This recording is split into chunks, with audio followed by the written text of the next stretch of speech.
You bought food during your shift. You're fired! I paid for it. She hadn't eaten all day. That bread was for my mother, and you just fired the only employee who helped her. Preserve the footage. The review starts now. Rain had been falling over Atlanta since before dawn, turning the glass doors of Alder Street Market into gray mirrors. At 6:30, Maya Brooks stood near the entrance with a caution sign beside her and a mop moving in steady strokes. She had learned to work quickly, without looking rushed, quietly without appearing invisible, though that had become harder with time.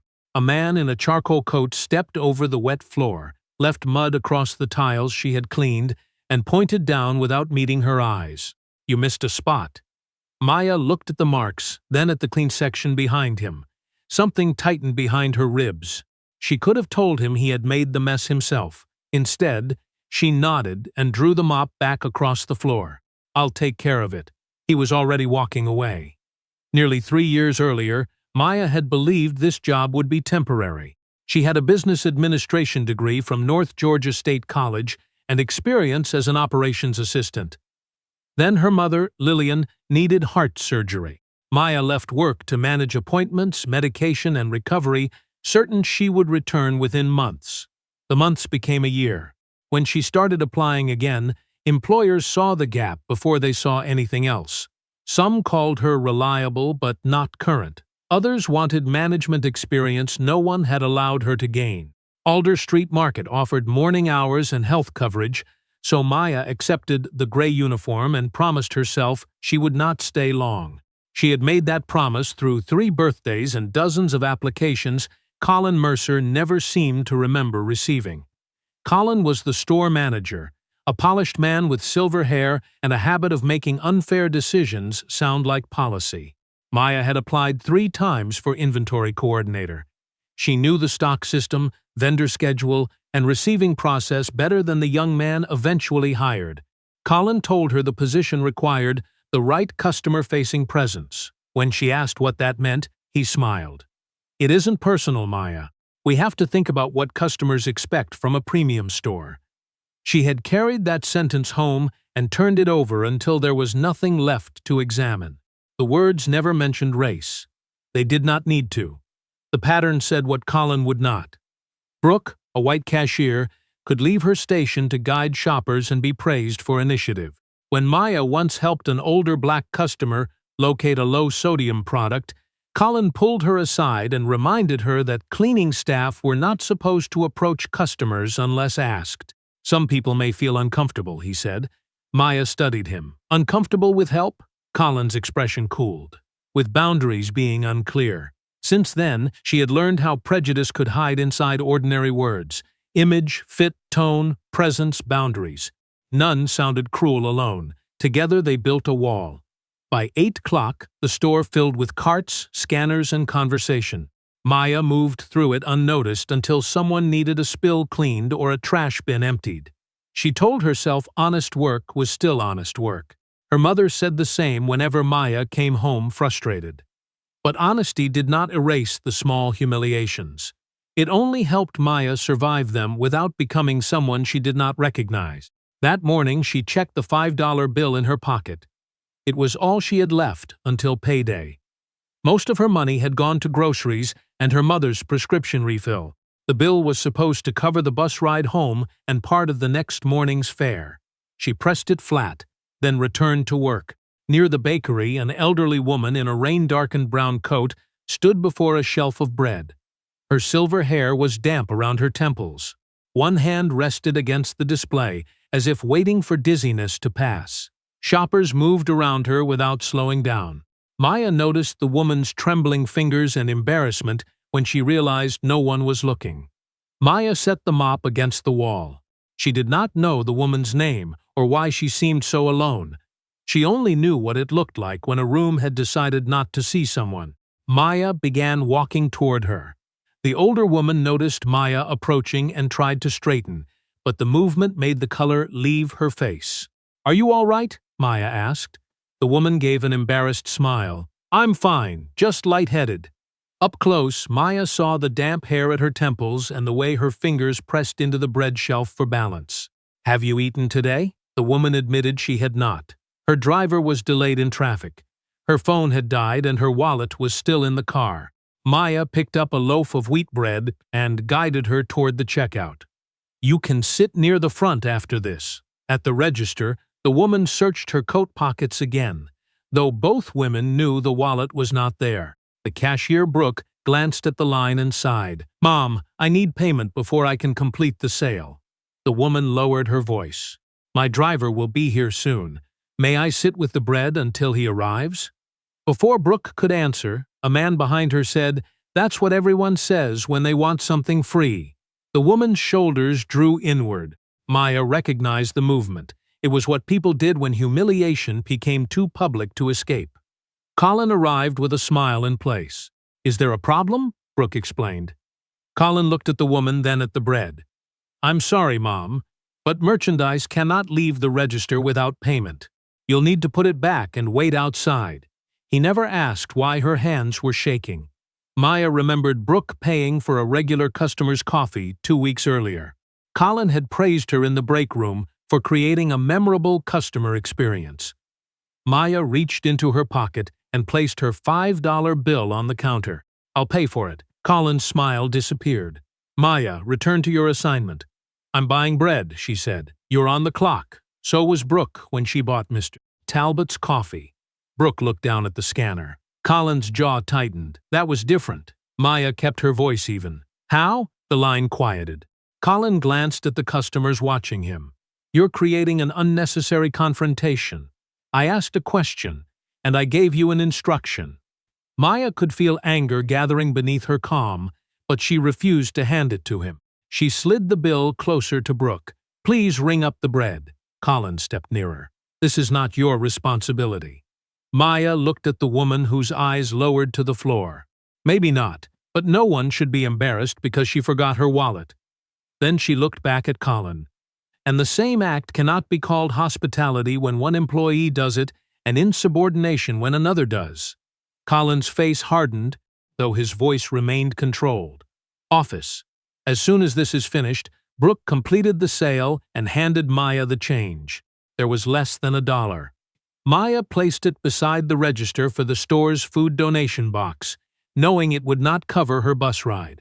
She handed the bread to the woman and led her to a bench near the entrance. The woman tore off a piece and ate slowly. "You needed that money," she said. Maya rested her hands on the mop handle. "I'll manage. Why would you do this for someone you don't know?" Maya considered giving the easy answer. Something about kindness costing nothing. But that was not true. Kindness had cost her the last bill in her pocket and might cost more before the morning ended. "Because I know what it feels like when people look at you and decide where you belong before you speak," she said. "I didn't want you to leave carrying that feeling." The woman studied her. "What is your name?" "Maya Brooks." "Maya Brooks," she repeated. A black sedan pulled to the curb, and a driver rushed inside. He called the woman Evelyn and apologized. Before leaving, Evelyn turned back. "I won't forget what you did."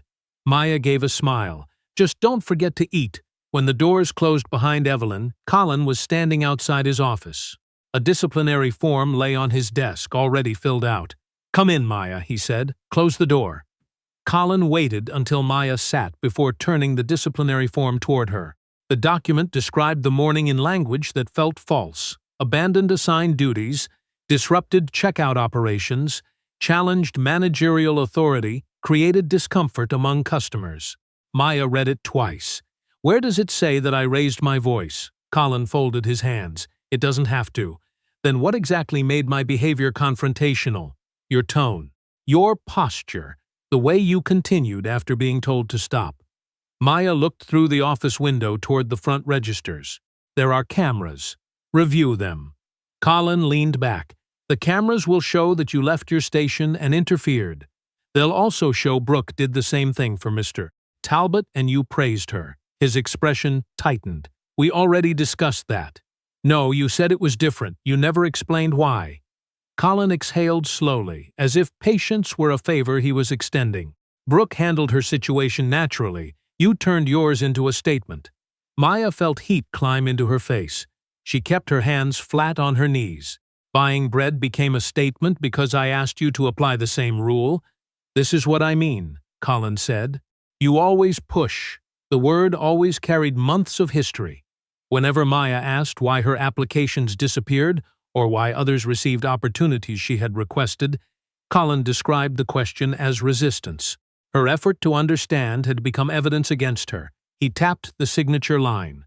Sign the form. We can treat this as a final warning. Maya read the last sentence.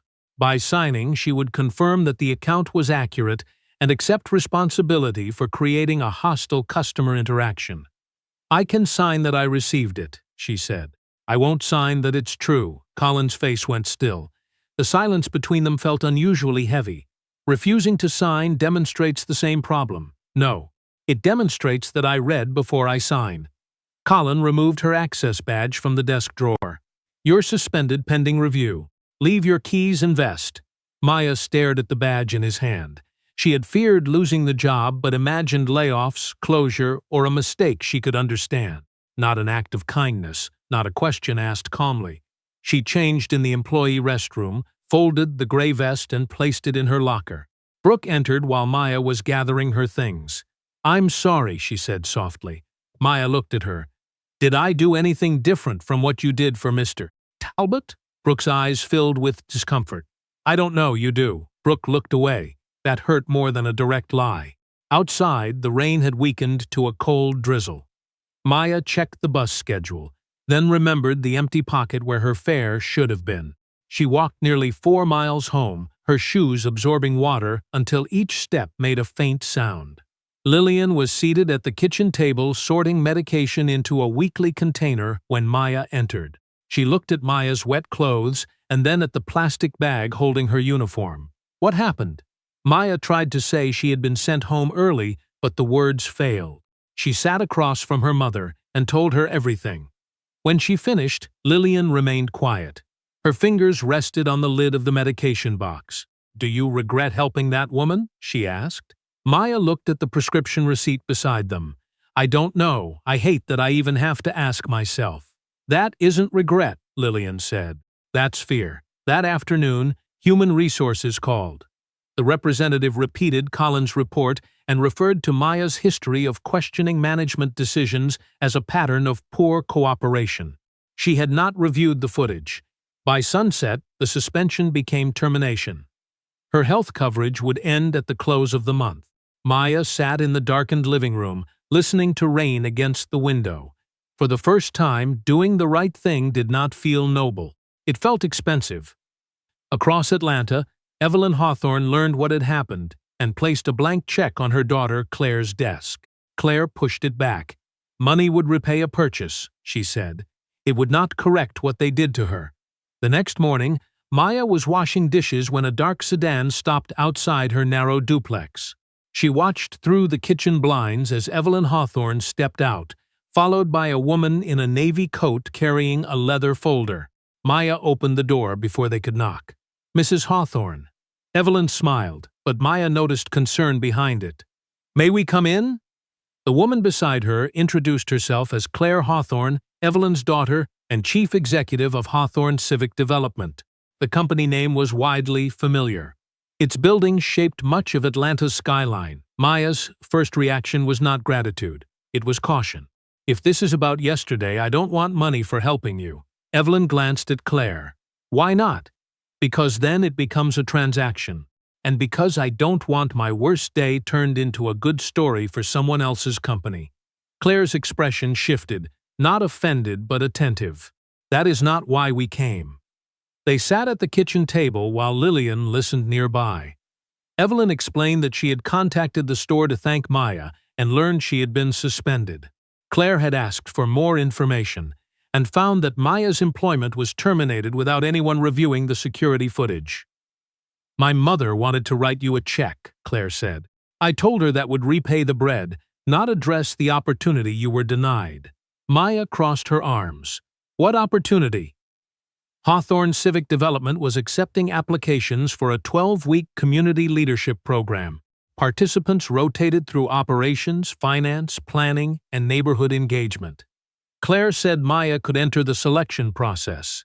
One kind act does not qualify me to run development projects, Maya said. Correct, Claire replied.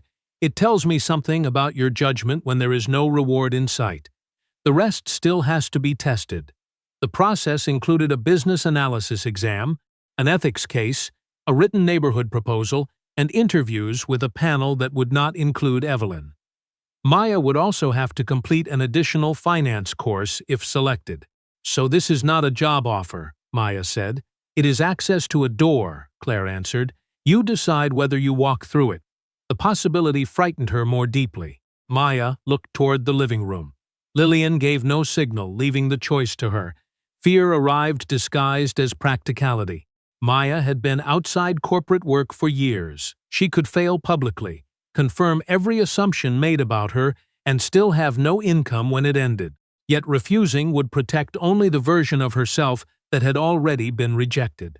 "Send me the application," she said. For 10 days, Maya studied at the kitchen table after Lillian went to sleep. The finance section exposed gaps she could not hide, but the ethics case felt painfully familiar. Whether a company should move forward with a profitable plan that displaced long-term residents. Maya wrote that legality was not the same as legitimacy. A project could follow every rule and still force the people who sustained a neighborhood to pay for improvements they might not enjoy. On interview day, Maya wore a simple charcoal suit borrowed from a former coworker. At Hawthorne's headquarters, the receptionist glanced at her and pointed toward a side corridor. "Deliveries are through the rear entrance." "I'm here for the leadership interview," Maya said. The receptionist blinked. "Name, Maya Brooks." She checked the list, then checked it again. Minutes later, a white applicant arrived in a plain sweater and was welcomed before giving his name. Maya said nothing, but the moment settled beside all the others she had stored away. During the interview, one panelist asked whether her concern for residents might interfere with commercial judgment. Maya replied, "Concern does not replace analysis. It tells us which consequences deserve to be included in it." She did not earn the highest finance score, but her proposal was the only one that asked how residents could remain after property values rose. A week later, Claire called. Maya had been accepted conditionally with required finance coursework. She closed her eyes and let the news settle. No one had handed her success. For the first time in years, someone had allowed her to compete for it. On Maya's first morning at Hawthorne Civic Development, the security guard examined her temporary badge, looked at her face, then examined it again. 2 participants passed while he asked which department expected her. "Community Leadership Program," Maya said. He called upstairs before allowing her through. 10 minutes later, in a downtown conference room, a man in a tailored gray suit handed her an empty coffee cup. "Could you refill this before we start?" Maya looked at the cup, then at him. "I'm here for the program." His expression changed. "Of course," I thought. He stopped before finishing. Across the table, Grant Holloway watched with a polite, unreadable smile. "Easy mistake," he said. Maya set the cup on the table without touching it. "Only if you expected the wrong person." The room quieted until Claire entered and began introductions. Grant was the senior strategy manager assigned to mentor part of the cohort. After nearly 9 years at Hawthorne, he spoke with the confidence of someone used to being the best prepared person in the room. Maya recognized his ability immediately. She also noticed that when she asked a question, he answered as if explaining something elementary, even when others asked similar questions. The program was demanding. Maya understood operations and community needs, but advanced financial models exposed how much she had forgotten. She studied after work, filled margins with notes, and asked analysts to explain what she did not know. Some respected the effort. Others treated every question as proof that she did not belong. Security checked her badge repeatedly. A visiting executive asked whether she was part of the catering staff. During a planning meeting, Maya proposed tracking how rent increases might affect existing businesses. No one responded. 5 minutes later, Grant suggested measuring commercial displacement risk, and the director praised the idea as strategically mature. Maya felt anger rise so quickly that she spoke before shaping it. "That is the same point I just made." Grant turned toward her with calm surprise. "I was building on the discussion." "You repeated my idea with different words." The director shifted uncomfortably. Grant lowered his voice. "We are a team, Maya. Ideas do not need personal ownership. Credit seems personal when it is given to you." Her tone sharpened on the last word. After the meeting, Claire called her in. The official notes described Maya as reactive under pressure. They did not mention that her contribution had been ignored. "Was I wrong?" Maya asked. Claire said. "But you gave them a way to discuss your reaction instead of what happened." Maya leaned back, her mouth tightening. "Why do I have to respond perfectly before anyone considers that I may be right?" Claire was silent for several seconds. "You should not have to, but I do. Often, yes." The honesty hurt, but it also relieved Maya. Claire was asking her to survive long enough to change the room. Maya adjusted her approach. She documented contributions, requested written agendas, and followed meetings with summaries naming who proposed each idea.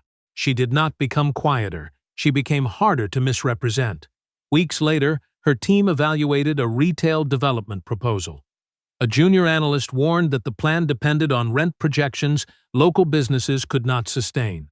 Grant wanted the concern removed because it weakened the presentation. Maya insisted it remain. "A risk does not disappear because it is inconvenient," she said. The warning proved accurate when updated lease data arrived. Claire praised the team for catching the problem before approval. Grant accepted the praise without looking at Maya. Soon afterward, Hawthorne was invited to compete for the East Briar District redevelopment, a $2 billion project involving housing, retail space, transportation, and public services. Claire assigned Grant to lead financial strategy and Maya to lead community planning. The announcement changed their relationship. Neither of them misunderstood it. Grant had spent years waiting for a project large enough to secure his promotion. Now he would have to share it with a woman he believed had entered through a story rather than a record. "Congratulations," he told Maya after the meeting. His voice was courteous, his eyes were measuring. Maya thanked him, aware that the real test had just begun. East Briar sat less than 6 miles from downtown Atlanta, yet for decades it had been treated as though it belonged to another city. Its brick storefronts carried hand-painted signs faded by summer heat. The apartment buildings showed layers of repairs made by tenants when landlords stopped responding. A neighborhood clinic had closed 3 years earlier, and 2 bus routes had been reduced despite the number of residents who depended on them. Most families in East Briar were black, and many had lived there long enough to remember when banks considered the area too risky for fair loans. Investors had ignored the neighborhood when its people asked for grocery stores, health services, and safer streets. Now a planned transit station had changed the calculations. Property values were rising. Suddenly, companies that had never returned a phone call were describing East Briar as Atlanta's next great opportunity. Maya understood the contradiction before she opened the first project file. "They could not see value when the people needed investment," she told Claire. "Now they see value in the land. And the people are being treated like a problem attached to it." Hawthorne Civic Development's preliminary proposal promised new apartments, office space, restaurants, a landscaped park, and a retail center. The images were bright and modern. The financial projections were impressive. What the presentation did not show was how many current residents could afford to stay after construction ended. Grant called the plan ambitious and commercially sound. Maya called it incomplete. She spent the next several weeks in East Briar instead of relying only on surveys prepared by consultants. She met a barber who had operated from the same corner for 27 years, a nurse who traveled across town because the neighborhood no longer had a clinic, and a restaurant owner whose family had been denied expansion financing twice, despite never missing a payment. They did not oppose development. They opposed being praised for preserving the neighborhood and then priced out when others finally decided it was desirable. At the first community meeting, a resident named Marcus Hill stood and looked directly at the Hawthorne team. "You say you want to improve East Briar," he said. "Improve it for whom?" Grant shifted in his chair. Maya did not rush to answer. She asked Marcus what a fair project would require. The room became quieter. Residents spoke about stable housing, jobs that paid enough to live nearby, assistance for small businesses during construction, and a clinic built before the luxury retail space. They wanted the right to review major changes instead of being shown final decisions after contracts were signed. Maya returned to Hawthorne with a revised proposal. It reserved a significant portion of housing at stable rates, created a fund for locally owned businesses, guaranteed priority hiring for qualified residents, restored the clinic in the first phase, and established a resident oversight council with access to progress reports. Grant read the document with growing disbelief. "You have reduced the projected return and increased the timeline," he said. "I reduced the risk of building a project the community will fight for years. That is not the same as protecting investors. It is if you understand that public trust has financial value." Grant closed the report. "We are developers, Maya. We cannot repair every historical failure in Atlanta." "No," she said. "But we can stop pretending those failures have nothing to do with the opportunities in front of us." He argued that markets changed and people moved. Maya replied that change was not neutral when the same communities denied investment during hard years were excluded once investment became profitable. Grant's expression cooled. "Your personal experiences are affecting your judgment." Maya recognized the familiar tactic. Her knowledge of exclusion was being recast as evidence that she could not think clearly. "Experience does not replace data," she said. "But data does not replace the people who have to live with our decisions." Claire reviewed both versions of the plan. She approved most of Maya's protections, but required the team to identify cost savings elsewhere. Grant accepted the decision in the meeting. Outside, he caught up with Maya near the elevators. "You know this company cannot be run like a community meeting," he said. "And a community cannot be run like a balance sheet," she answered. The elevator doors opened. Grant did not step inside with her. For nearly 9 years, he had waited for a project large enough to secure his promotion. Now Claire had placed Maya at the center of it. As the doors closed, Maya saw the restraint leave his face. It was not anger alone. It was the look of a man who had begun to see her success as something taken from him. Grant did not begin with sabotage. He began with questions. In private conversations, he asked whether Hawthorne was evaluating Maya's performance or protecting a public story the company had helped create. He wondered aloud if executives were afraid to criticize her because she was a black woman connected to Evelyn. He described Maya as sincere but emotionally invested, talented but inexperienced, persuasive with residents but uncertain with finance. None of the statements sounded openly hostile. That was why they traveled so easily. By the time an anonymous memorandum reached the investment committee, several members had already heard versions of the same doubts. The document warned that Eastbrier's community protections could weaken returns, and suggested that Maya's rapid advancement might reflect symbolic priorities rather than established qualifications. Claire showed Maya the memorandum without revealing its source. Maya read the phrase twice. "Symbolic priorities," she said. "That is a careful way of saying they think I am here because I am black." Claire did not argue. "Some people believe you were given access they would not have received. I was given an application." Facts do not always defeat a story once people prefer the story. The committee ordered a special review. Maya was asked whether her background made her too close to Eastbriar residents, whether she could separate social goals from financial judgment, and whether she understood the scale of a $2 billion project.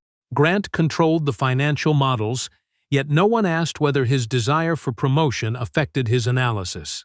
Maya answered with data, but each question left a thin layer of anger behind. During a closed meeting, Grant proposed removing the business support fund and reducing the number of stable-rate apartments.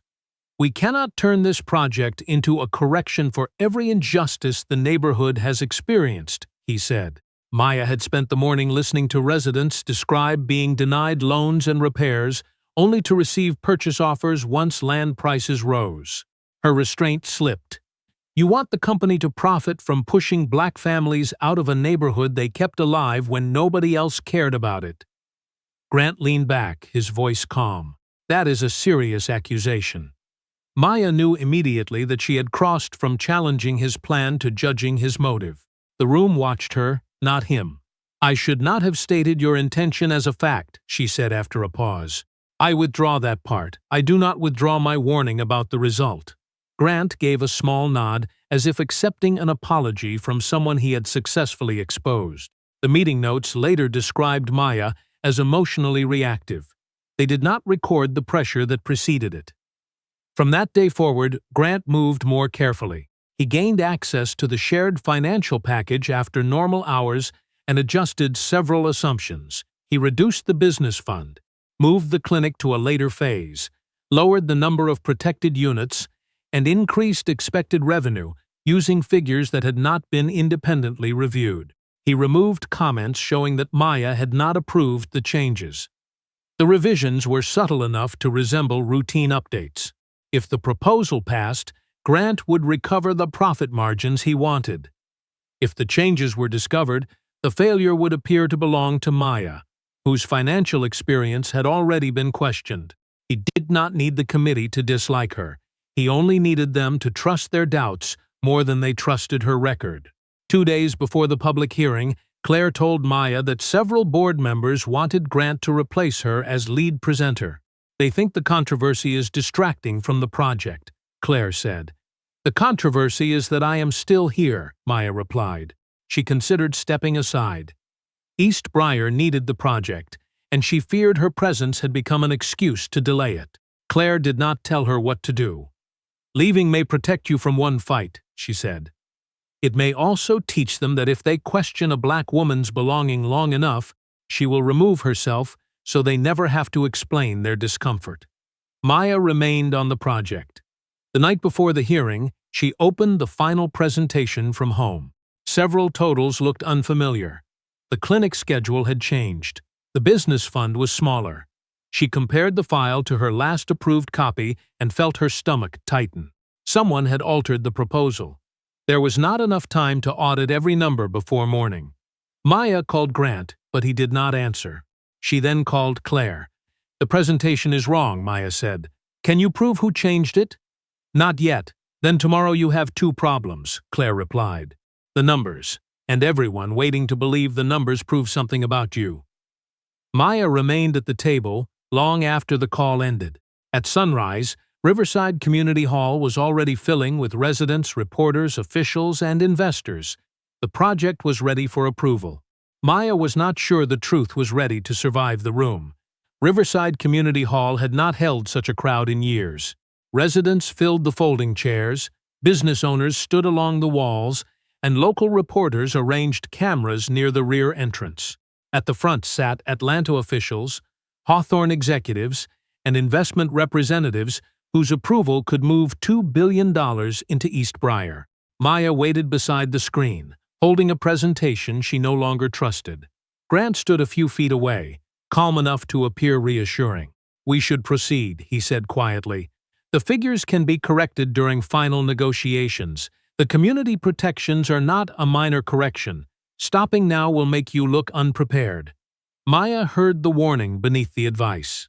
One public mistake from Grant would be treated as a difficult moment in a long career. One public mistake from her could be used to explain why she never should have received the assignment. The program began. Claire introduced the project, then turned the floor over to Maya. Maya described East Briar's history, the proposed clinic, housing commitments, and local business support. The first slides matched her approved version. Then the financial section appeared. The protected housing total was lower. The clinic was listed as a later phase option instead of a first phase commitment. The small business fund had been reduced almost beyond recognition. Projected returns had risen without any explanation. Maya paused. Hundreds of faces waited. Grant leaned closer. "Keep going." She looked toward the residents who had trusted her with stories they rarely told outsiders. If she continued, the company might win approval. She could investigate later and claim the changes were technical. No one in the room would know until agreements had been signed. Maya remembered the $5 bill at Alder Street Market.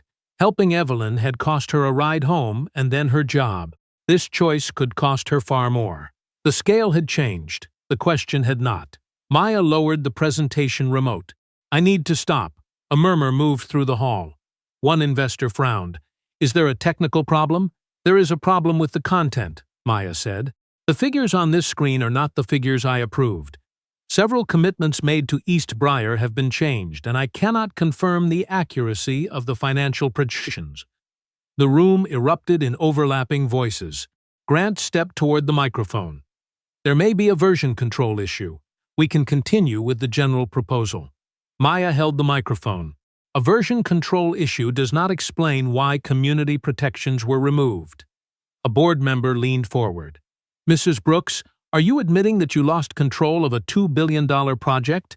Maya felt every old label gathering behind the question. Unprepared, emotional, symbolic, fortunate to be present. She could defend herself by pointing at Grant, but she had no proof. "I am admitting that our controls were not strong enough," she said. "And until we know why these changes occurred, we have not earned the right to ask thousands of people to place their homes and businesses in our hands." An investor threatened to withdraw. Another executive whispered that Hawthorne had made a reckless leadership choice. A board member said the problem showed why major projects required more experience. Grant remained silent. Maya asked for 3 business days to audit the file history, restore the approved proposal, and submit a transparent explanation. "You are asking us to delay a decision that has taken months," an official said. "Yes," Maya replied, "because urgency does not make inaccurate information honest." From the audience, Marcus Hill rose. "Let her finish." The room quieted. He faced the officials. "Most companies come here with perfect slides and broken promises. She just stopped her own presentation because the promises changed. That matters." A restaurant owner stood next. "We do not need a company that never makes mistakes. We need one that does not hide them when our lives are attached to the numbers." The hearing chair called for order. After a closed discussion, the panel announced that approval would be postponed, not denied. Hawthorne had 3 business days to provide corrected documents and allow an independent review. Outside the hall, reporters surrounded Claire while residents gathered around Maya. Some thanked her. Others demanded answers she did not yet have. Grant waited until the crowd thinned. "You just proved everything they suspected," he said. Maya looked at him, exhausted but steady. "No," she answered. "I refuse to let their suspicion frighten me into lying." Claire approached with the security director. "Access records are being preserved," she said. "No one touches the project files without authorization." Grant's expression changed for less than a second. It was enough for Maya to see fear where confidence had been. The project had 3 days left. So did the story Grant had built around her. The digital audit took less than a day to uncover what Grant had expected to remain buried. System logs showed that he had opened the financial package late at night, changed the housing numbers, reduced the business fund, delayed the clinic, and removed comments identifying the revisions as unapproved. His account had also created the anonymous memorandum questioning Maya's qualifications. The investigation team recovered an email draft in which Grant wrote that the committee would naturally assume the financial errors came from her side. Claire read the sentence twice before closing the file. Grant was placed on administrative leave and called into a meeting with legal counsel, human resources, Claire, and Maya. He entered without the calm confidence he usually carried. At first, he denied intending harm. He said the project could not survive Maya's community demands and claimed he had adjusted the model to protect the company. Claire placed the access records in front of him. "Protecting the company does not require concealing your edits." Grant looked at Maya. "You arrived with nothing but a story, and suddenly every door opened. I spent almost 9 years earning my place." Maya felt the familiar temptation to answer from anger. Instead, she let the silence hold his words. "You had a right to be disappointed," she said. "You had a right to question my decisions. You did not have the right to turn other people's prejudice into a weapon and then hide your actions behind it." Grant's face tightened. "You think this was about race. Part of it was about ambition. Part was resentment.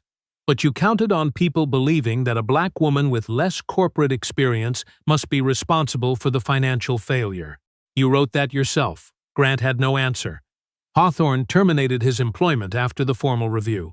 Maya did not ask Claire to reduce the penalty. Personal forgiveness could not replace professional accountability, especially when thousands of residents had been placed at risk.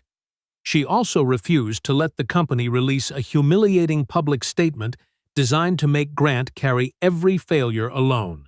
Hawthorne acknowledged that its weak controls and unequal assumptions had allowed his plan to seem believable. For 3 days, Maya worked with analysts, residents, attorneys, and auditors to rebuild the East Briar proposal.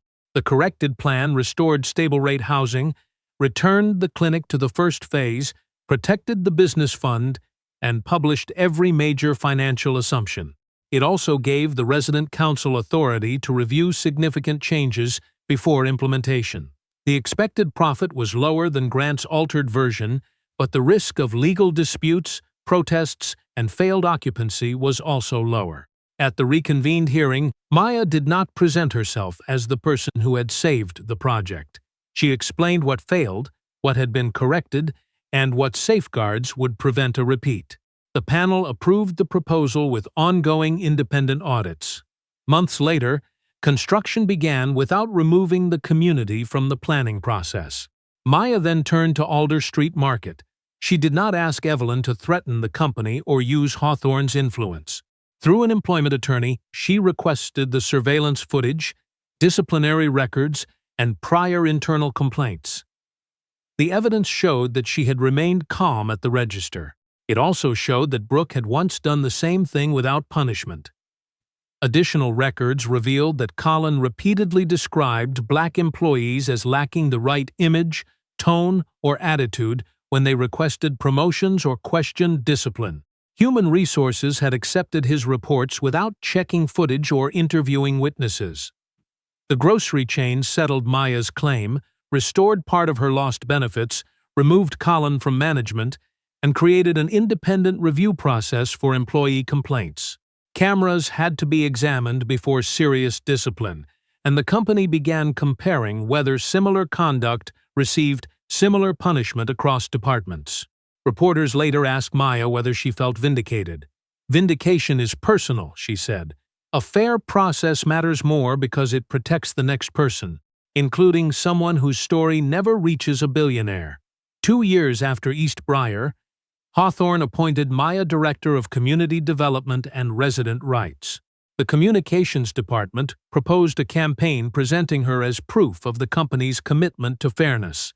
Maya agreed only if the campaign also disclosed the changes Hawthorne still needed to make. "One black woman succeeding does not prove the system is fair," she told the executive team. Under her leadership, promotion standards became public, meeting contributions were recorded, disciplinary patterns were reviewed, and employees in service roles gained access to professional training. Maya had once wanted only to be seen. Now she understood that being seen was not enough. A person could become visible while the doors behind her remained closed. Her responsibility was not to stand as an exception. It was to make exceptions less necessary. 6 years after Maya walked home through the rain with empty pockets and wet shoes, Hawthorne Civic Development announced the creation of a new subsidiary focused on community housing, neighborhood businesses, and responsible urban investment. The board selected Maya as its chief executive officer. The decision did not come from a single act of kindness or Evelyn's affection. Maya had led East Briar through construction, expanded the model to other neighborhoods, maintained steady returns, and built partnerships strong enough to survive difficult negotiations. She had learned finance, contracts, hiring, and the discipline of making decisions that pleased no one completely but treated every side honestly. When Claire offered her the position, Maya did not answer immediately. "I need one condition," she said, "which is, the company cannot call community members partners unless they have actual power. Not ceremonial meetings, not surveys after decisions are made." Claire smiled. "Put it in writing." Maya did. By then, she and Lillian had moved into a modest house with a small porch and a kitchen wide enough for 2 people to cook without stepping around each other. Maya bought it using her salary, the legal settlement, and an employee homeownership program she helped expand for the entire company. Evelyn had once considered buying the house outright. Maya asked her to invest instead in a program that other employees could use. A gift would change my address, Maya told her. A fair program could change many families' futures. Evelyn accepted the correction with pride. Maya also established the $5 promise, named after the bill she had placed on the grocery counter years earlier. It was not a charity campaign and did not ask employees to donate money. It asked them to identify what they could offer without expecting recognition. An hour of mentoring, help with an application, an introduction, useful knowledge, or the courage to question a double standard. The program's rule was simple. Assistance could open a door, but it could not remove the responsibility of the person walking through it. One evening, after most executives had left, Maya passed through the lobby and saw a young black woman wiping tables near the elevators. Several employees had abandoned coffee cups on a surface the woman had just cleaned. Maya stopped and picked up 2 cups. "You don't have to do that," the woman said. "Neither do you after they watched you clean it." The woman gave a cautious smile. Her name was Tasha Reed. During the conversation, Maya learned that Tasha was studying accounting at night, but had never applied for an office position. "I know what they see when they look at my current job," Tasha said. Maya understood the sentence because she had once lived inside it. She did not offer Tasha a position. Instead, she showed her the internal training program, explained the requirements, and connected her with a mentor outside Tasha's management chain. "You will still have to qualify," Maya said. "I would not want it any other way," Tasha replied. "Then why are you helping me?" Maya glanced at the cleaning cart beside them. "Because people once saw my uniform before they saw me. Someone opened a door, and I decided I would not close it behind me." At the public launch of Maya's company, Evelyn presented her with a loaf of wheat bread, like the one from Alder Street Market. Lillian sat in the front row, pressing a folded tissue between her fingers. Maya held the bread and looked across a room containing investors, employees, and East Briar residents. "Kindness is not standing above someone and handing something down," she said. "It begins when we look at another person as our equal." She spoke about the difference between politeness and respect. Respect meant applying the same standards, listening before deciding, and refusing to use words like fit, tone, or image to hide decisions already shaped by bias. "Years ago, I thought I was buying one meal," Maya said. "What I was really doing was protecting a stranger's dignity. Later, Evelyn protected my right to be considered. Claire protected my right to compete. East Briar protected the truth when speaking it threatened my career. None of us changed this story alone." She placed the bread on the table. "Integrity does not guarantee a reward. Sometimes it costs money, comfort, or opportunity. But if we do the right thing only when repayment is certain, we are not practicing integrity. We are making a trade." Weeks later, Maya entered her office and saw an email confirming that Tasha had completed the first stage of the training assessment. On Maya's wall hung an old photograph of her in the gray Alder Street uniform. She did not keep it as proof of how far she had risen. She kept it as a warning. Every powerful building contained people whose ability remained hidden behind uniforms, titles, accents, or assumptions. Maya had spent years asking others to see her. As CEO, her greater task was to build a company where being seen no longer depended on chance. What would you have done in Maya's place, and which moment stayed with you most? Share your thoughts and where you're watching from, then subscribe for more stories about dignity, courage, and second chances.